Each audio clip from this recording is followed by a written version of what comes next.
তিনি বলেন, পৃথিবীর মানুষ শুনে রেখো, মানা আলা সালাসা বানাতিন, কেউ যদি 3টি মেয়ের লালন পালন করে, ফা আল্লামাহুন্না, লালন পালন মানে ফা আল্লামাহুন্না, তাকে বিদ্যা শিখিয়ে দেয়, ওয়াদ্দাবাহুন্না, তাকে শিষ্টাচার শিখিয়ে দেয়, ওয়াক্কাসাহুন্না, তাকে কাপড় পরিধানের ব্যবস্থা করে দেয়, তার ওয়া আকলাহুন্না, ওর খাওয়ার ব্যবস্থা করে দেয়, তাহলে কুনাল্লাহু সিতরান ইয়াউমাল কিয়ামা মিনান নারে, বিচারের মাঠে ওই মেয়ে 3টি বাপকে জান্নাতে নিয়ে যাওয়ার জন্য জাহান্নাম থেকে অন্তরাল হয়ে যাবে। ওই দিকে থাকবে জাহান্নাম, এইদিকে থাকবে পিতার, মধ্যে থাকবে 3টা মেয়ে। মেয়ে 3টি আল্লাহকে বলবে, আমার পিতাকে আগে জান্নাতে দেন, তারপরে কোনো কথা। একবারে শক্তভাবে বেঁকে বসবে, যতক্ষণ পর্যন্ত 3টি মেয়ের পিতা জান্নাতে যাবে না, ততক্ষণ পর্যন্ত মেয়ে 3টি সেখান থেকে সরে যাবে না, অন্তরাল হয়ে আছে। ওদিকে আছে জাহান্নাম, এদিকে আছে পিতার, মধ্যে আছে মেয়েরা। 10টা ছেলে লালন পালন করলে 1 পয়সা লাভ হবে, এই কথা মুহাম্মদ সাল্লাল্লাহু আলাইহি ওয়াসাল্লাম বলেননি। তো ছেলেকে পড়াবেন, শিক্ষা দিবেন কেন? জন্ম দিয়েছেন এই জন্য। যদি শিক্ষা না দেন, এখন যা পাপ করবে সব আপনার, যা পাপ করবে সব আপনার। ছেলে বলছে যে আমার বয়স 30-35 বছর, তবু আমার বাপ বিবাহ দেয় না, তখন আমি নিরুপায় জেনার সাথে থাকি। যত জেনা আছে সব পাপ আপনার। যত মোবাইলে ল্যাংটা মেয়ে দেখে আপনার ছেলে চক্ষু ঠান্ডা করছে, কলিজা ঠান্ডা করছে, মন ঠান্ডা করছে, সব পাপ আপনার। আল্লাহ রাসূল বলছেন, পৃথিবীর মানুষ শুনে রেখো, আমার উম্মতের উপরে আমি আশঙ্কা করে গেলাম গোপন পাপের। মোবাইলে মানুষ এইভাবে গোপন পাপ করবে, এটা রাসূল সাল্লাল্লাহু আলাইহি ওয়াসাল্লাম জানতেন না, তবে তিনি বলে যাচ্ছেন আমার উম্মত গোপন পাপে লিপ্ত হবে, এটাই আমার আশঙ্কা। বাপ ওই ঘরে ল্যাংটা মেয়ে দেখছে, মা এই ঘরে ল্যাংটা মেয়ে দেখছে, তুমি এই ঘরে ল্যাংটা মেয়ে দেখছো, তোমার বোন ওই ঘরে ল্যাংটা মেয়ে দেখছে, এক বাড়িতে সব ঘরে ঘরে সব ল্যাংটা মেয়ে নিয়ে আসতো, সবাই ব্যস্ত। আর তোমার বাপ বৃদ্ধ হয়ে গেছে, সেটা একটু বলি, তোমার বাপ তাহাজ্জুদ পড়তে উঠে আব্দুল রাজ্জাক সাহেব চাপ দিয়েছে, তখন রাত 3টায় উঠেছে, সুন্দর করে অজু করেছে, অজু করার পরে বলছে, আচ্ছা একটু টিভিতে কি আছে দেখি তো। যেমন টিভি চালু করেছে, বিশাল আকৃতিতে ল্যাংটা মেয়ে চলে এসেছে। কোথায় যে তাহাজ্জুদ গেল? এই চরিত্র তোমার বাপের, এই চরিত্র তোমার। দোকানে বসে বসে তোমার বাপ ঘন্টার ঘন্টা সময় কাটায়, এশার সালাত আদায় করতে গিয়ে মাথায় টুপি পরে মাথায় দিয়ে দোকানে বসে থাকে, দোকানে ল্যাংটা মেয়ে নাচে। তোমার বাপ এখন বলুক যে আমি ভালো মানুষ। আল্লাহর নবী এশার সালাতের পরে কথা বলাকে ঘৃণা করতেন, আল্লাহর নবী এশার সালাতের পূর্বে ঘুমিয়ে যাওয়াকে ঘৃণা করতেন। হাদিস বুখারী মুসলিম।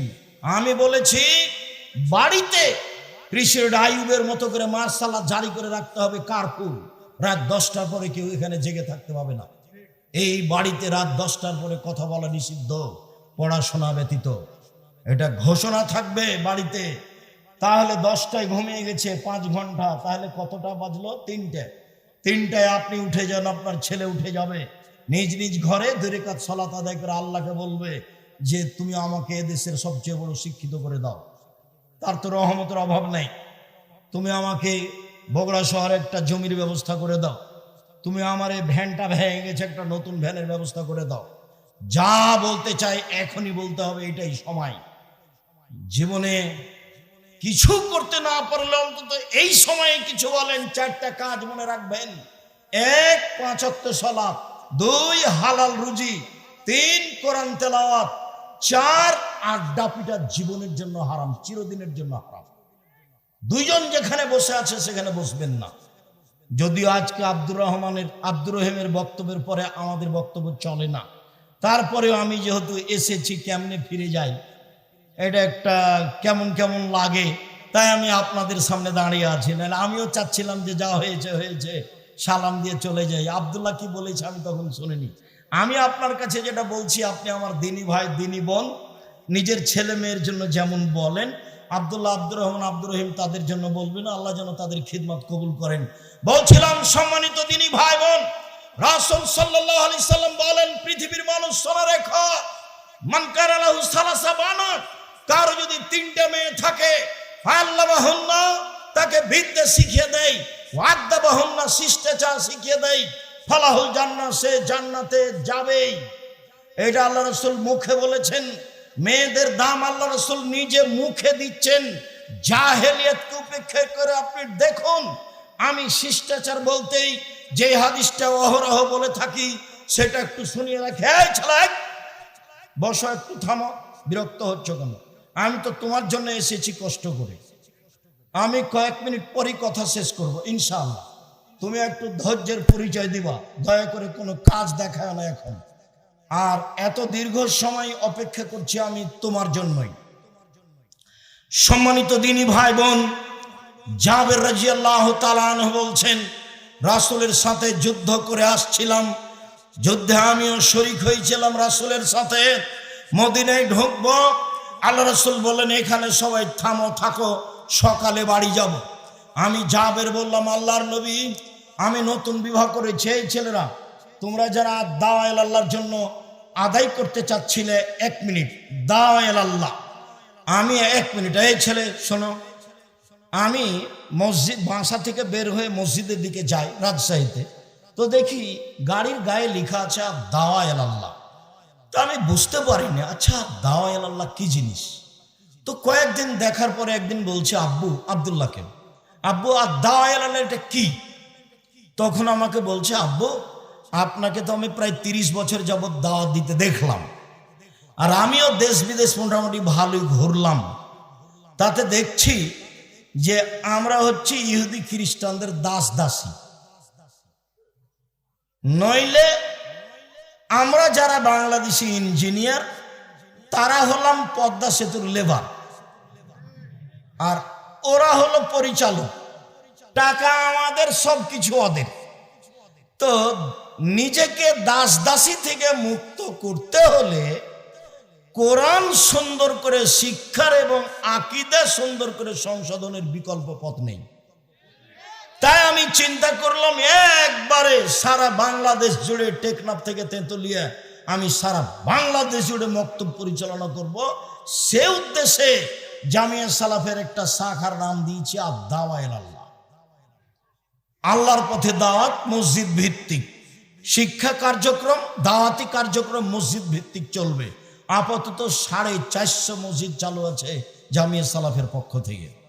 সাথে সাথে সারা দেশ থেকে মসজিদের ইমামেরা ফ্রি যাবে, ফ্রি খাবে, ফ্রি আসবে, ফ্রি বই পাবে আব্দুল্লাহর লেখা এই সিলেবাসের উপরে। এটা চালু করেছে। আপনি প্রশিক্ষণে যাবেন, খুব উচ্চমানের শিক্ষক রাখা আছে প্রশিক্ষণের জন্য, অনেক টাকা বেতন দিয়ে। আপনি ফ্রি যাবেন, ফ্রি থাকবেন, ফ্রি আসবেন। একমাত্র আপনার মসজিদে আকীদা, আদর্শ, কোরআন শিক্ষা কার্যক্রম বাস্তবায়ন করার জন্য জামিয়া সালাফের পক্ষ থেকে এটা একটা বড় পদক্ষেপ। আল ইতিসাম পত্রিকা 12 জন মুফতি দিয়ে দেখা হয়, 50টা প্রশ্নের উত্তর আছে। আপাতত এই দেশে এই মানের কোনো পত্রিকা নেই। আল জামিয়া সালাফের একটা বড় শাখা আল অনলাইন ইতিসাম টিভি, যেটা জামিয়া সালাফের, সেটা তো সব সময় বলি সবচেয়ে বড় প্রতিষ্ঠান বাংলাদেশে। শিক্ষা মানে, শিক্ষক গণে, আয়াতনে বাংলাদেশে জামিয়া সালাফের সবচেয়ে বড় প্রতিষ্ঠান। আয়াতনে রূপগঞ্জ, নারায়ণগঞ্জ প্রায় 100 বিঘা জমির উপরে, জামিয়া সালাফিয়া ডাঙ্গিপাড়া প্রায় 40 বিঘা জমির উপরে, মেয়ে শাখা আপনার এতে তানোরে 60 থেকে 70 বিঘা জমির উপরে, দিনাজপুরে যেটা প্রায় 20 বিঘা জমির উপরে। আয়াতনে সবচেয়ে বড়, শিক্ষক সংখ্যায় 300 জন শিক্ষক শিক্ষিকা জামিয়া সালাফায়। শিক্ষক গুণে ইন্ডিয়ান শিক্ষক, সৌদি শিক্ষক, বাংলাদেশি শিক্ষক, দামি দামি শিক্ষক, মানে তাদের বেতন লাগে 2024 পর্যন্ত 32 লক্ষ। 2025 এসে কত লাগবে তা আমার কাছে হিসাব এখনো আসেনি। এটাই হচ্ছে আপনাদের জামিয়া সালাফিয়া। এইটাকে আপনি মনে রাখবেন। শুনুন, রাসূল সাল্লাল্লাহু আলাইহি ওয়াসাল্লাম এবার জাহেলিয়াতকে লাথি মেরে মেয়েদের মর্যাদা দিতে গিয়ে বলছেন, পৃথিবীর মানুষ শুনে রেখো, ইন্নাল ইয়াহুদা কানু ইয়াজাহাজাত ফিহিম, যখন ইহুদিদের মধ্যে কোন মেয়ে ঋতুবতী হতো তখন তারা তাদেরকে বাড়ির পিছনে রেখে আসতো। ছি ছি ছি ছি ছি, ও পচে গেছে, ওর সাথে কথা বলা হবে না, ও যেন বিছানায় হাত না লাগায়, ও যেন ভাতের পাতিলে হাত না লাগায়, তাকে পিছনে রেখে দিয়েছে। সাহাবীগণ বলেন, আল্লাহর নবী, এই যে মহিলারা ঋতুবতী হলে ইহুদিরা এরকম করছে, তো আপনি কি বলছেন? তখন আল্লাহ রাসূল বলছেন, ইসনাউ কুল্লা শাইইন ইল্লা নিকাহ, ঋতুবতী মহিলার সাথে স্ত্রী মিলন ব্যতীত যা কিছু তোমার শান্তি তৃপ্তির জন্য তাই করো। ঋতুবতী হয়েছে তাতে কি হবে? তোমার বিছানে থাকবে, তোমার সাথে থাকবে, তোমার সাথে কথা বলবে, তোমার সাথে মান সম্মান ভোগ করবে, তোমার সাথে খাবে, তোমার সাথে চলবে, যে কোনো প্রয়োজনে তোমার সাথে থাকবে। হাদিস বুখারী মুসলিম। এই ঘোষণা যখন আল্লাহর নবী দিলেন তখন ইহুদিরা বলল, মাইরিদু হাযা রাজুল আইয়াদানা ফি আমরিনা কুল্লা শাইইন ইলা ইউখালিফানা ফি। আরে কেমন মানুষ গো মোহাম্মদ, কত খারাপ মানুষ, শুধুমাত্র আমাদের বিরোধিতা করা তার কাজ, সবটাতেও আমাদের বিরোধিতা করে, এমনকি ঋতুবতী নারী হলেও সে আমাদের বিরোধিতা করে। সে এই ঘোষণা দিয়েছে। আয়েশা রাদিয়াল্লাহু তাআলা আনহা বলেন, ইন্নী কুনতু ইকতাসালতু মান নবী সাল্লাল্লাহু আলাইহি সাল্লাম মিন ইনাইন ওয়াহিদিন কিলানা জুনুবুন, আমি এবং আল্লাহর নবী অপবিত্র অবস্থায় এক পাত্র থেকে পানি নিয়ে গোসল করতাম। এই কথা বলার পরে তিনি বলছেন, ফামারানি, তিনি আমাকে আদেশ করতেন, আত্তাজেরা, আমি ঋতু অবস্থায় স্ত্রী অঙ্গে একটি অতিরিক্ত কাপড় ব্যবহার করব, ফায়ুবাশিরনি, তারপর তিনি আমার শরীরের সাথে শরীর মিশিয়ে থাকতেন। ইউবাশির মানে আমার শরীরের মাঝে আর রাসূলের শরীরের মাঝে কোনো কাপড় থাকতো না। ওয়ানা হায়েস, তখন আমি ঋতুবতী। ইহুদি বলেছে ও পচে গেছে, বাড়ির পিছন দিকে রেখে আসো, ছাই তোলা প্লেটে তাকে খেতে দিতে হবে, ময়লা গিলাসে তাকে পানি দিতে হবে, ও যেন বাড়ির ভিতরে না আসো, বিছানে হাত লাগাতে পাবে না, পাতিলে হাত লাগাতে পাবে না। আয়েশা রাদিয়াল্লাহু তাআলা আনহা বলেন, আল্লাহর নবী আমার গায়ের সাথে গাও লাগিয়ে কাপড় ছাড়াই রাত অতিবাহিত করতেন। আয়েশা রাদিয়াল্লাহু তাআলা আনহা বলেন, ওয়ান্নাহু ইখরাজ রাসাহু ইলাইহি ওয়া আনা মুতাকিফ, তিনি ইতিকাফ অবস্থায় ইতিকাফে বসে আছেন, মাথাটা আমার দিকে আগিয়ে দিয়েছেন, লিয়াগসিলাহু, যাতে করে আমি তার মাথাটা ধুয়ে দিই। ওয়ানা হায়েজ, তখন আমি ঋতুবতী। মুহাম্মদ সাল্লাল্লাহু আলাইহি সাল্লাম নারীদের সাথে যা আচরণ করেন তা আয়েশার মাধ্যমে জাতির সামনে দিয়ে গেছেন।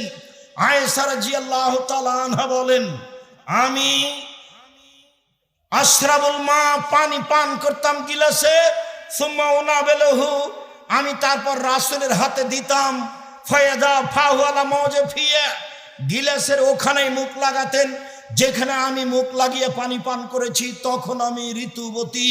এই কথা আয়েশা রাদিয়াল্লাহু তাআলা আনহা বলেন। আয়েশা রাদিয়াল্লাহু তাআলা আনহা বলেন, আন-নবী সাল্লাল্লাহু আলাইহি সাল্লাম ইয়াত্তাকাউ ফি হিজরি, আল্লাহর নবী আমার উরু রানের উপরে মাথা দিয়ে কোরআন মাজিদ পড়তেন, তখন আমি ঋতুবতী। কোরআন মাজিদ আল্লাহর দেওয়া গ্রন্থ, পাক পবিত্র গ্রন্থ। আয়েশা ঋতুবতী মহিলা, তার উরু রানের উপরে মাথা রেখে আল্লাহর নবী কোরআন মাজিদ পড়তেন। আয়েশা রাদিয়াল্লাহু তাআলা আনহা বলেন, একদা আল্লাহর নবী বললেন, নাবিলিল খুমরা মিনাল মসজিদ, আয়েশা মসজিদ থেকে তুমি চাটাইটা দাও। আমি বললাম, আমি ঋতুবতী। আল্লাহ রাসূল বললেন, ইন্না হাইজাতাকে লাইসাত ফিয়া, দেখে আয়েশা, তোমার ঋতু তোমার হাতে লেগে নেই।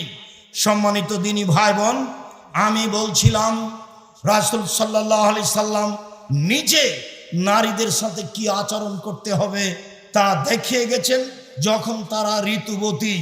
আর যারা ভালো তারা কিভাবে চলবে স্বামীর সাথে সাংসারিকভাবে তা পূর্ণ মান দিয়েছেন। তাতে তিনি বলেছেন, পৃথিবীর মানুষ মনে রেখো, নারীদের সম্মান অনেক বেশি, তারা যদি 4টা কাজ করতে পারে জান্নাতের সব দরজা খোলা। একটু থামেন, শেষে চলে আসে। কেউ কেউ গেছে এর জন্য। রুমাল নিয়ে একটু থামেন। যারা রুমাল নিয়ে যাচ্ছে ওদের হাতে 10 টাকা হোক, 50 টাকা হোক, 500 টাকা হোক, আপনি চলে যাবে সামনে দিয়ে, আপনি কিছু দিলেন না, এমনটা যেন হয় না। নইলে যেটুকু দেবার মনে করেছিলাম সেটুকু ক্ষতি হয়ে যাবে, ওটা হবেই। রাসূল সাল্লাল্লাহু আলাইহি ওয়াসাল্লাম বলেছেন, তোমরা যাও, আমি আলোচনার শেষে চলে এসেছি। সম্মানিত দিনী ভাই বোন, রাসূল সাল্লাল্লাহু আলাইহি সাল্লাম নারীদের ব্যাপারে বললেন, ওরা যদি 4টা কাজ করতে পারে তাহলে জান্নাতের সব দরজা খোলা। 1, 5 ওয়াক্ত সালাত, 2 রমজান মাসে রোজা। এই ছেলে একটু থামো, ওই যে ওরা আসছে, তারপরে উঠবো আমরা। 2 হচ্ছে 5 ওয়াক্ত সালাত, রমজান মাসের রোজা। 3 স্বামীকে মেনে চলা। 4 হচ্ছে জেনায় লিপ্ত না হওয়া। মহিলারা যদি জীবনে এই 4টা কাজ করতে পারে তাহলে তারা জান্নাতে চলে যাবে। সম্মানিত দিনী ভাই বোন, যাওয়ার আগে আর একটা কথা মনে রাখবেন, কেন নির্যাতন কি তার প্রতিকার, এই বই স্টেজেই আছে। সাথে সাথে কেন হবো অবরোধ বাসিনী, বেগম রোকেয়ার বিরুদ্ধে যেটা লেখা হয়েছে সেটাও এখানে আছে। সম অধিকার নয় মর্যাদা চাই, এই বই এখানে স্টেজে আছে।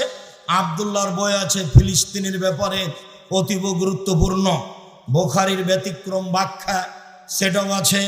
আমি খাকসার সাধারণ মানুষ যা লিখেছি তাও আছে দোয়ার উপরে, এবং উপদেশ, আজকের যে আলোচনা করছিলাম এটা উপদেশ বইয়ে আছে। সকল দিনী ভাই বোনকে আমি আমাদের আজকের আলোচনা মেনে চলার অনুরোধ জানিয়ে, আর দায়ের আল্লাহকে সম্ভবপর যতটুকু সম্ভব হয় সহযোগিতা করার অনুরোধ জানিয়ে কয়েকটি প্রশ্নের উত্তরে চলে গেলাম। যে যেখানে আছেন চলা পথ বন্ধ করে প্রশ্নগুলির উত্তর একটু গুরুত্ব সহকারে দেখুন, আর কেউ খালি যাবেন না। আমার হাতের বামে বই পুস্তকগুলি আছে, আর জামিয়া সালাফের মুখপাত্র পত্রিকা, যার পিছনে আপনি লক্ষ লক্ষ টাকা খরচ করেন, আলিতে পত্রিকা, সেটা কেউ ছেড়ে যাবেন না। 30 টাকা না থাকলে কারো কাছ থেকে নিয়ে আলিতে পত্রিকা নিয়ে যাবেন। এটাই হবে আপনার জামিয়া সালাফকে ভালোবাসার 1 নম্বর মাধ্যম। আপনি আলিতে পত্রিকা ছেড়ে যাবেন না। নিজের কাছে টাকা না থাকলে কারো কাছে নিয়ে যাবেন। পারিবারিক ও সামাজিক সম্প্রতি রক্ষার থেকে দুলা ভাইয়ের সামনে মেয়েরা মুখ খুলে আসতে পারে? জি না, মুখ খুলে আসতে পারে না, মুখ ঢেকে প্রয়োজনে কথা বলতে পারে।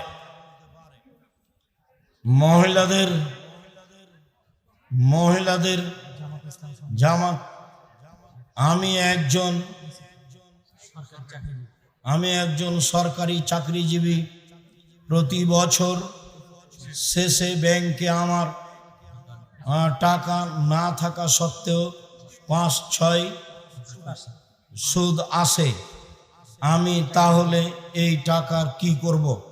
যা আসে তা নিয়ে ছেলে মেয়েকে বলে রাখতে হবে, অসহায় পুরুষ নারীকে দিয়ে দিতে হবে, খাওয়া হারাম।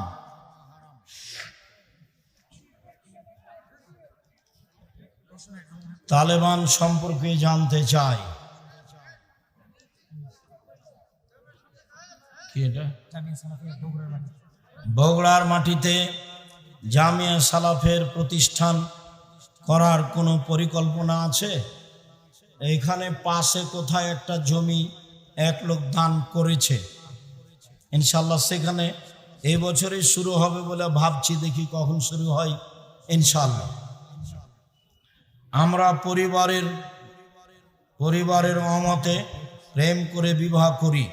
বিয়ের 3 বছর পর আমাদের পরিবার মেনে নেই, আমরা পরবর্তীতে আর বিবাহ করি নাই। তোমার আব্বার উচিত 2 জন সাক্ষী নিয়ে পুনরায় বিবাহ পড়ানো। 2 জন সাক্ষী নিয়ে যতদিন পর্যন্ত তোমার বাপ বিবাহ না পড়াবে ততদিন পর্যন্ত তোমাদের জেনা হবে। 10 ছেলের মা হলেও এটাই ঠিক। আমার প্রশ্নটা হচ্ছে, ব্যাংকে চাকরি করা হারাম, এর সত্যতা আমি অকপটে স্বীকার করি, কিন্তু যদি এটা সত্যি হয়ে থাকে তাহলে এখানে টাকা জামানত বা ব্যাংকে রাখা, জি ব্যাংকে চাকরি করা আর টাকা ব্যাংকে রাখা দুটো এক নয়। খুশিতে মাসে মাসে টাকা উঠাবেন ব্যাংক থেকে, লোন নিয়ে বাড়ি করবেন, আর নিরুপায় হয়ে টাকা ব্যাংকে রাখবে সুদমুক্ত অবস্থায়, দুটো এক কি করে আপনি ভাবলেন? নামাজের ভিতর যদি এক আয়াত থেকে অন্য আয়াতে চলে যাই তাহলে কি নামাজ হবে? জি হবে, কোনো সমস্যা নেই, এবং তাতে সহসিজদা দিতে হবে না। দেখি কি লেখা আছে। আমরা রড মিস্ত্রি কাজ করি, কাজ শেষে কিছু 60 রড বাঁচে, ওগুলো মহাজনকে না বলে বিক্রি করি। এটা আমানতের খেয়ানত, হারাম। এটা না বলে বিক্রি করা যাবে না। হারাম টাকা হালাল কোনো ব্যবসায় বিনিয়োগ করলে সেখান থেকে উপার্জিত। হারাম টাকা হালাল কোনো ব্যবসায়, জি না, হারাম টাকা দিয়ে হালাল ব্যবসা করা যায় না। হারাম টাকা দিয়ে হালাল ব্যবসা করা যাবে না। স্বামী মারা গেলে স্ত্রী নাকফুল পরতে পাবে না, এটা হিন্দুদের নীতি। স্ত্রীর ওই সময়ে নাকে কানে পরনে যা আছে তাই থাকবে, খুলতে পাবে না। নতুন পরতে পাবে না 4 মাস 10 দিন, নতুন পরতে পাবে না 4 মাস 10 দিন, খুলে দিতে হবে, হিন্দুদের নীতি। ছোট বাচ্চাদের কালো টিপ পরানো যাবে কি? কোনো রহস্য থাকলে শিরক হবে। রহস্য যদি না থাকে, দেখতে ভালো লাগে, তাহলে কালো টিপ দেওয়া যায়। নামাজ ছেলে মেয়ে আলাদা কি না? জি না, ছেলে মেয়ের নামাজে কোনো পার্থক্য নেই, একেবারেই পার্থক্য নেই। এতটুক যে মেয়ে এমাম হলে লাইনেই থাকবে, মহিলা মানুষ এমামে ভুল হলে হাতের উপরে তালি মেরে ভুল সংশোধন করবে। সলাতের নিয়ম কানুনে পুরুষ নারীর কোনো পার্থক্য নেই।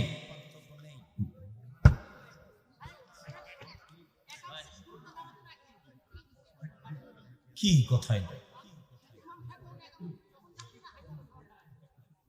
একামত যখন শুরু হবে তখন থেকে দাঁড়ানো শুরু করবে। আমার বাড়ি খেতলাল, জয়পুরহাট। আমার প্রশ্ন, বিভিন্ন কোম্পানি থেকে বাকিতে পণ্য কিনলে কি সুদের অন্তর্ভুক্ত হবে? জি না, প্রতারণা যেন না থাকে। যেই কোম্পানির মাল চলে না, আপনাকে অতিরিক্ত টাকা দেওয়া হয়, সেই কোম্পানির মাল সমাজে দিবেন ভালো বলে টাকা পাচ্ছেন, এই জন্য তো প্রতারক ডাক্তারের মতো হয়ে গেল। ও ডাক্তার তো জানে যে এর চেয়ে ভালো কোম্পানির ওষুধ আছে, তো ওই কোম্পানির ওষুধ লিখেছে, তার প্রেসক্রিপশনে যে তাকে টাকা দেয়, তো এর টাকা লস, ওর বাপের পড়ানো লস, তো প্রতারক ডাক্তার। সালাতে ফরজ নামাজ পড়ার কি কোনো মোনাজাত করা যাবে? মোনাজাত ব্যক্তিগত ব্যাপার। সালাতের পরে সবাই মিলে হাত তুলে দোয়া করলে গুনাহ হবে, যা বিদআত। আজও বগুড়াতে এসব কিছু আছে, আমাকে তো অবাক লাগছে। আজও কি বগুড়ায় এমন কোনো পাড়া আছে যেখানে নামাজের পরে হাত তুলে দেওয়া হয়? তাহলে কি তারা খাঁটি বেদাতি? ওদের এই দিকে উত্তরবঙ্গে না থেকে ওদের বাড়ি করতে হবে এখনো চট্টগ্রাম খাগড়াছড়িতে, না? এরা হলো খাঁটি বেদাতি। তো খাঁটি বেদাতি উত্তরবঙ্গে থাকবে কি করে? যারা খাঁটি বেদাত করে, যারা খাঁটি সেরেক করে, তাদেরকে দক্ষিণবঙ্গে যেতে হবে। বিবাহ করার জন্য কি কি গুণ লাগবে? বিবাহ করার জন্য কি গুণ লাগবে? তুমি ভালো পরহেজগার মেয়ে দেখে বিবাহ করবা, পড়াশোনা করে মানুষ হওয়ার চেষ্টা করবে। তাহাজ্জুদ সালাত 2 মাস পড়বো আর 1 মাস ছাড়বো না, এই নীতি না যায়, পড়তেই হবে কম হলেও। বই পুস্তক আমার হাতের বামে রয়েছে। পায়খানায় বা গোসলখানায় সালাম বা আজানের উত্তর বা দোয়াগুলি পড়া যাবে কি? যে টয়লেটে পায়খানায় বসে গিয়ে যদি মনে পড়ে যে আমি দোয়া পড়িনি, তাহলে পড়তে পারবেন বিসমিল্লাহ আল্লাহুম্মা আউযু বিকা মিনাল খুবুসি ওয়াল খাবাইস। বসার পর থেকে নিয়ে গোফরা নাকা পর্যন্ত কিছু বলা যাবে না। উঠে ওই টয়লেটে বিসমিল্লাহ বলে অজু শুরু করতে পারবেন। উঠে ওই টয়লেটেই অজু শেষে দোয়া করতে পারবেন, আশহাদু আল্লা ইলাহা ইল্লাল্লাহ। মোবাইলে কল দিলে গান বাজে, ঝগড়া করে স্ত্রীকে 3 তালাক বলেছি, এক বৈঠকে 1000 তালাক বললে 1 তালাকই হবে।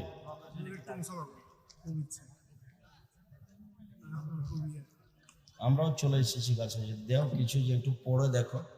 মামার সাথে ভাগ্নির বিবাহ কি জায়েজ?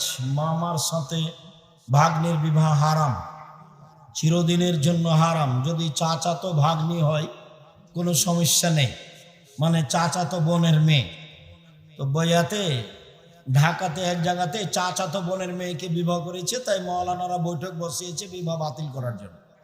তা আমি বলছি যে ওর চাচাতো বোনকেই তো বিবাহ করা যায়, মেয়ের মাকেই বিবাহ করা যায়, মেয়েকে বিবাহ করা যাবে না। ও তো চাচাতো বোনের মেয়ে, ও সূত্রে মামা বলছে, মামা বলবেই স্বাভাবিক। কেননা তোমার খালাতো বোনের মেয়েও তোমাকে মামা বলবে, তোমার মামাতো বোনের মেয়েও তোমাকে মামা বলবে, তোমার নিজ বোনের মেয়েও তোমাকে মামা বলবে, তোমার চাচাতো বোনের মেয়েও তোমাকে মামা বলবে। এটা স্বাভাবিক ব্যাপার। তোমার জন্য যেটা হারাম সেটা তোমার নিজ বোনের মেয়ে। মাথার চুল কি পরিমাণ রাখা যাবে? বড় রাখাই ভালো, ছোট রাখা যায়। নামের শুরুতে মোহাম্মদ লেখা যাবে না। আমার দাদা মারা গেছেন 32 বছর হয়েছে, অথচ আমার ফুফুরা 7 জনকে জমির ভাগ দেওয়া হয়নি। এটা তো বগুড়া জেলার নোংরা নীতি, নাজায়েজ হারাম নীতি। তখন তো আমি বলেছি তোমার পিতাকে আমি কুকুর সিলগারের চেয়ে বেশি খারাপ মনে করি। কেন দিবে? তুমি বলে দিবা যে আব্বা ভাগ্য নিয়ে এসেছি, জমিদারি যদি ভাগ্যে লেখা থাকে জমিদারি করে খাবো, যদি ভাগ্যে ভিক্ষা করা লেখা থাকে ভিক্ষা করেই খাবো। ফুফুর জমি খেয়ে জীবন বাঁচাতে রাজি নই। একবার এহরাম বেঁধে কতবার উমরা করা যাবে? একবার এহরাম বেঁধে একবারই উমরা হবে। যদি আর একবার উমরা করে তাহলে হজটাই বাতিল, আবার পরের বছর টাকা জমা দিয়ে হজ করতে যেতে হবে। এক সফরে একটাই উমরা। মৌলানা সাহেব বলেছে যে বাহির থেকে আসলে উমরা করতে পারবে, সব মিথ্যা কথা, একটাও কথার প্রমাণ নেই। বাস এক সফরে একটাই উমরা। যদি একাধিক উমরা হয়ে থাকে তাহলে হজ বাতিল হয়েছে, আবার টাকা জমা দিয়ে হজ করতে যেতে হবে। বর্তমান নেতারা মোড়ে মোড়ে ছবি ঝুলিয়ে রাখছে, হারাম নাজায়েজ। যেমন ওই যে বাসারের মূর্তিকে শেখ সাহেবের মূর্তির অবস্থা, আমিও শেখ সাহেবের মূর্তির পাশ দিয়ে হাঁটতাম আর মনে মনে বলতাম এই দিন কি সেদিন আসবে যেদিন এই মূর্তি ভেঙে দেওয়া হবে। তবে এত তাড়াতাড়ি আমি মনে করিনি যে তোমরা সময় দিবা মাত্র 45 মিনিট, এইটা আমি ধারণা করিনি। আর মূর্তি এইভাবে ভাঙবে এটা আমি মনে করি না। মনে করছিলাম যে ঈসা আলাইহিস সালাম আসলে ভেঙে দেবে। আমি ঈসা আলাইহিস সালাম পর্যন্ত ভাবছিলাম, মানে ঈসা আলাইহিস সালাম যেদিন আসবেন সেদিন কোনো মূর্তি থাকবে না, কোনো কবর থাকবে না, কোনো ক্রুশ থাকবে না, কোনো শুকুর থাকবে না, সব মেরে ফেলবে, সব ভেঙে দেবে।